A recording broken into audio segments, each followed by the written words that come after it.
Alors, très bien, mais je vais essayer de le faire. Je ne sais pas si en région on pourra passer les slides au fur et à mesure. Donc, slide suivant si c'est possible. Donc, la Fédérac, rapidement, donc, c'est une fédération qui regroupe l'ensemble des entreprises du recyclage. C'est 1300 entreprises. C'est surtout 27 000 emplois. C'est 90 millions de tonnes collectées et traitées chaque année. Et c'est 9 milliards de chiffre d'affaires. Et c'est 500 millions d'investissements chaque année réalisés dans le secteur du recyclage. Alors vous allez vous dire, qu'est-ce que vient faire un président de fédération du recyclage dans un colloque sur l'énergie? Quand on me pose la question de quel est ton métier et que je réponds que je travaille dans le recyclage, souvent on me dit deux choses. On me dit la première chose, c'est tu as de la chance, tu es dans un métier d'avenir. Et la deuxième chose, c'est super, tu préserves les matières de la planète.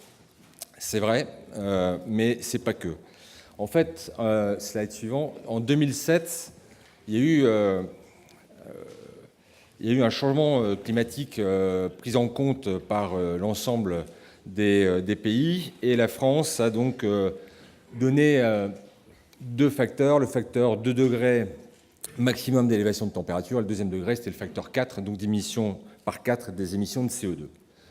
Et nous, on continuait à dire on préserve les matières de la planète. Et puis en 2014, on a eu un gros séisme dans la profession, c'est que le prix du pétrole, du jour au lendemain, en juillet 2014, a été divisé par 2. Le prix du minerai de fer a été divisé par 2. Et tout l'équilibre du secteur du recyclage s'est retrouvé chamboulé. Et on n'a jamais autant parlé d'économie circulaire, et pour autant, les prix des matières sont très, très faibles. Et donc, on a eu le sentiment que l'économie linéaire reprenait le dessus, puisque ce qui est pas cher correspond à quelque chose qui est à profusion. Et donc, tout se passe comme si le pétrole, le minerai de fer, le cuivre, l'aluminium était à nouveau à profusion, ce qui n'est pas vrai. Et je vous ai une démonstration d'ailleurs hier par Didier Julienne. Et donc on s'est dit, mais qu'est-ce qu'on peut faire pour solutionner cela? Et on a repris des études qui étaient menées par l'ONU et par le BIR, qui est le Bureau international du recyclage, qui démontraient qu'il y avait des bénéfices environnementaux liés à l'utilisation des matières recyclées. Et donc on s'est attaché à mener une étude qui a duré 2 ans, donc en liaison avec l'ADEME, slide suivante, qui a duré 2 ans avec l'ADEME, sur l'analyse des cycles de vie sur 10 matières. Et on a essayé de mener cette étude, donc avec RDC Environnement, avec une revue critique de Deloitte, pour démontrer quels étaient les bénéfices en termes de CO2 évité d'une part et de gains en énergie d'autre part de l'utilisation des matières recyclées versus matières primaires.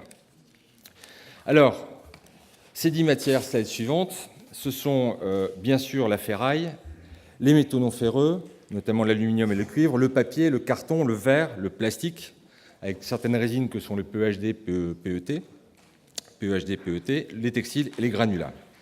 On a intégré un périmètre d'études relativement large qui va de la collecte jusqu'au traitement de cette matière, c'est-à-dire qu'on rentre un déchet et on en fait un produit qui est prêt à être utilisé par les industries manufacturières.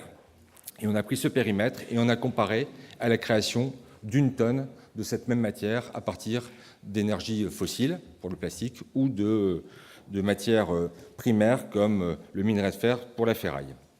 On a mesuré donc le CO2 et l'énergie.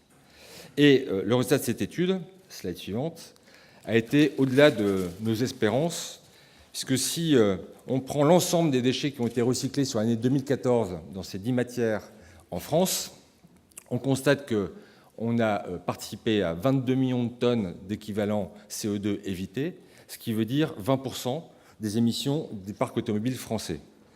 Et c'est la totalité des émissions de CO2 du transport aérien. C'est 5% des émissions françaises de CO2. Donc l'impact que l'on a sur les émissions de CO2 sont loin d'être négligeables. Et si on prend le deuxième facteur, qui est l'énergie, qui vous concerne au premier chef, c'est 124 TWh, donc c'est la suivante, 124 TWh d'énergie économisée grâce à l'utilisation de matières recyclées. Donc à peu près 80% de la consommation électrique des foyers français. Ces 124 TWh, ça correspond, bon an, mal an, à 18 réacteurs nucléaires en France. Voilà. Alors, c'est un comparatif. Bien évidemment, si on prend par exemple la ferraille, dans les hauts fourneaux, quand on utilise du minerai de fer, on n'utilise pas l'électricité nucléaire, on va utiliser le charbon. Et pour votre information, si vous ne le savez pas déjà, c'est que ce charbon qu'on importe en France pour alimenter nos hauts fourneaux, en gros, le haut fourneau, c'est le minerai de fer, et la scierie électrique, c'est la ferraille. Eh bien, ce charbon que nous apportons pour faire tourner les hauts fourneaux est subventionné par l'industrie, par l'électricité nucléaire. C'est-à-dire que chacun d'entre vous contribuez à importer du charbon en France pour faire tourner les hauts fourneaux, pour brûler le minerai de fer.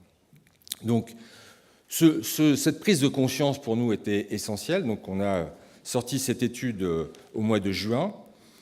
Notre objectif, bien évidemment, c'est d'en faire part à un plus grand nombre, à la fois sur la profession, bien sûr, mais aussi sur les territoires, mais aussi au niveau international avec la Commission européenne, pour que chacun prenne conscience que changer le facteur climatique en France passe bien sûr par limiter les consommations d'énergie, passe bien sûr par une énergie plus propre, mais passe aussi par l'utilisation de matériaux recyclables. Et donc c'est l'utilisation de notre mine urbaine. Slide suivante.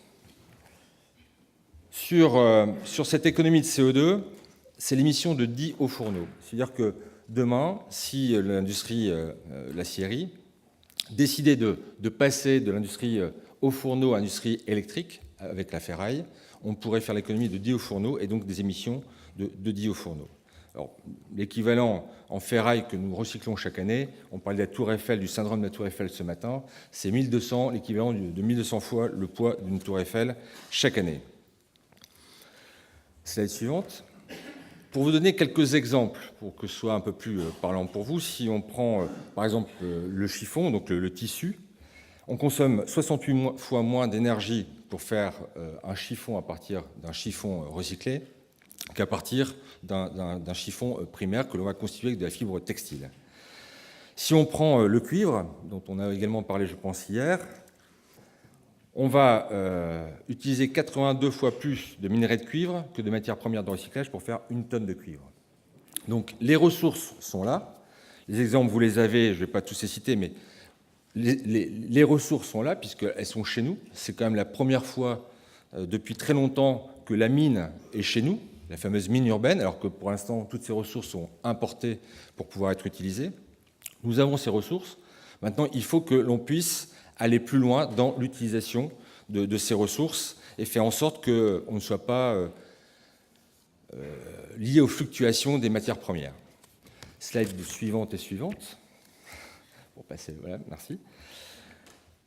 Sur les exemples que vous avez sous les yeux, montrent bien que ce soit sur la filière acier, qui est bien sûr la plus prégnante sur l'étude, puisque les volumes de ferraille utilisés sont les plus importants, mais c'est vrai aussi sur l'aluminium et c'est vrai sur les plastiques, comme le PET, même si le PET en France représente 200 000 tonnes par an, comparé à la ferraille où on parle en millions de tonnes, c'est un impact plus faible. Mais quand même, quand on utilise du PET, moi je recycle le PET dans mon usine, quand on utilise du PET pour faire une nouvelle bouteille à partir de matières recyclées, c'est 70% d'économie de CO2 et c'est 83% d'économie d'énergie. Alors, on est allé un peu plus loin, slide suivante, on est allé un peu plus loin sur cela, et slide suivante aussi pour respecter le temps, et slide suivante. On est allé un peu plus loin que cette étude, pour éviter que cette étude reste lettre morte. On s'est dit, l'étude, c'est la prise de conscience. On a une deuxième étape à faire, c'est de pouvoir calculer durablement ces économies de CO2 et d'énergie. Donc, slide suivante. Slide suivante. Donc, nous avons mis en place un logiciel qui calcule automatiquement les bénéfices environnementaux en termes de CO2 et d'énergie pour toute tonne recyclée en France. C'est-à-dire que tous nos adhérents ont à disposition ce logiciel qui leur permet d'introduire soit la matière qu'ils recyclent, soit, si c'est un objet complexe, genre une automobile, le type d'automobile, et on va calculer automatiquement ce gain CO2 et énergie.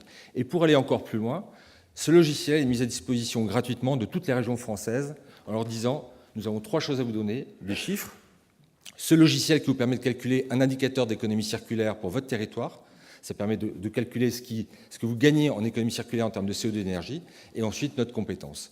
Donc notre volonté, c'est vraiment que ce logiciel, cette étude, soit à disposition du plus grand nombre pour que chacun prenne conscience de cela. Et la dernière étape, et je terminerai là-dessus, notre dernière étape, c'est de monétariser cela au travers soit d'un certificat carbone, soit d'une taxe carbone, qui permettrait effectivement de ramener l'externalité de cette valeur CO2 énergie dans le produit pour que, enfin, la boucle vertueuse du recyclage puisse se développer durablement dans notre pays et que l'industrie puisse en bénéficier. Voilà, je vous remercie de votre attention.